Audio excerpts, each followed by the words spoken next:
சொக்கநாதன் பெற்றெடுத்த பிள்ளையாராம்.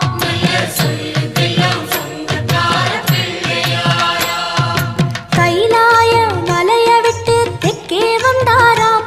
இந்த பிள்ளையாரு பட்டி கண்டு இருந்து விட்டாராம்.